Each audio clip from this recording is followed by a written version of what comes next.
Hello, and welcome to CosmoNote, a web-based musical annotation project. In this video, I'm going to describe the CosmoNote project, walk you through its various features, and show you how to create annotations. CosmoNote was created to study structures created and shaped in music performance. Computer algorithms have had limited success at finding these structures automatically, but humans may perceive these structures more easily. With CosmoNote, we will ask citizen scientists to find or discover these musical structures. Music data in CosmoNote is obtained by the simultaneous recording of MIDI and audio data from our reproducing piano, the Bosendorf or Inspire. The performances are either played live by a performer or played from existing MIDI recordings by the piano itself. In either case, the data from the MIDI and audio are loaded into CosmoNote. To access CosmoNote, you will need to log in. For now, we are creating accounts for our pilot users, but when it is fully open to the public, you will be able to create your own account. In any case, to log in, simply follow the link and then enter your login and password. Once you are logged in, you will see the CosmoNote interface. At the top, in the left corner, you will see a drop-down list that allows you to select a collection of pieces to annotate. In this demo, we have selected the Chopin collection. In that collection, there is currently one piece, Chopin's Ballade No. 2 in F major. The piece was performed by co-author Elaine. The first thing you may notice in CosmoNote is the notes for a particular piece. The notes are converted from the original MIDI piano recording so that they can be easily displayed with the D3 JavaScript visualization library. In addition to getting the notes from the MIDI recording, we also obtained pedal data. For this piece, we only have the sustain pedal data, shown in light blue. CosmoNote can also display the sostenuto pedal and the soft pedal if the data is available. Besides the MIDI data, CosmoNote can display what we call feature data. The first feature is a loudness curve.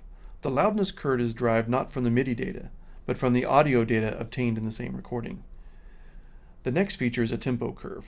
The tempo curve is derived by analyzing the score for the piece and extracting the beats of the piece either manually or automatically. The last feature is tension, also derived from the score.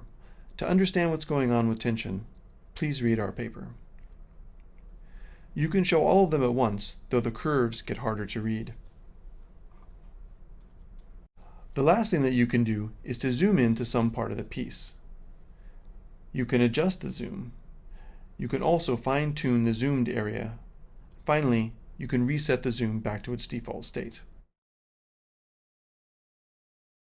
In addition to seeing the music data, you can, of course, listen to each piece. Just click play to start listening, and click stop to stop playback. We will explain these other buttons later when we discuss how to annotate in CosmoNote. When a piece is playing, you can click around to start playback from wherever you clicked.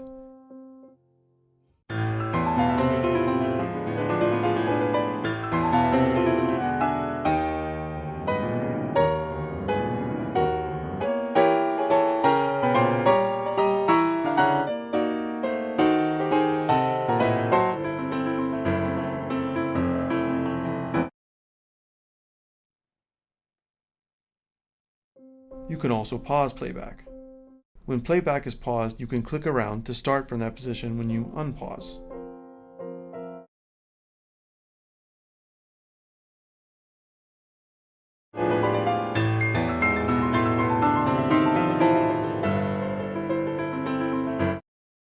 You can also zoom into a certain part of the piece. You can then play back just that part of the piece. You can pause and click around just like you can without zoom.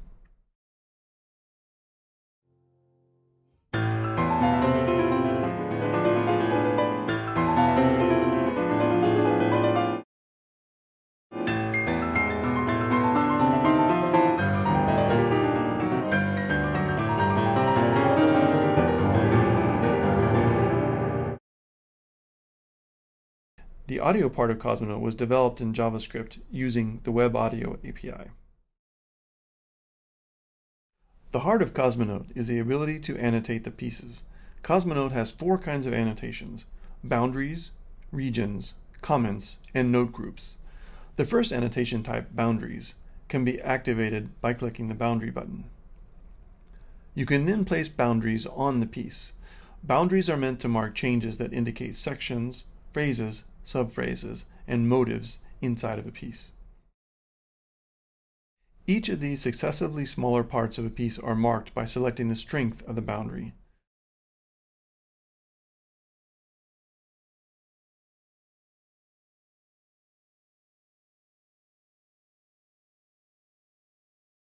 When boundaries are placed, you can play the audio, and a sound effect will play for each boundary. The sound effect gets quieter as the strength of the boundary decreases.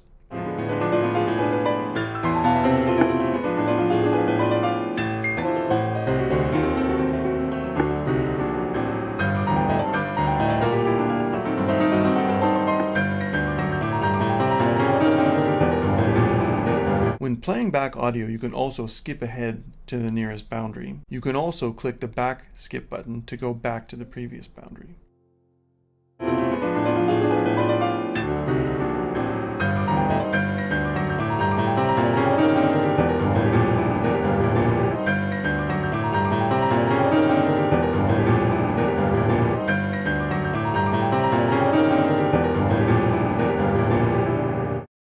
The next annotation type is regions. This allows annotators to fully select some part of a piece rather than just a change point, as with boundaries. A region can be adjusted and moved after being placed.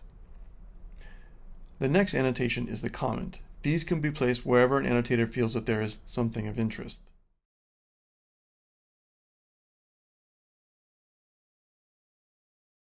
The last annotation is the note group. This one works a little bit differently from the others. When you've selected the group annotation button, you can start selecting the notes for the group.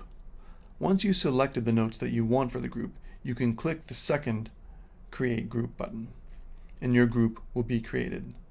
And don't forget to save. CosmoNote is currently in pilot testing with small groups of annotators and isn't yet fully available to the public. However, we have a guest account that you can use to try CosmoNote.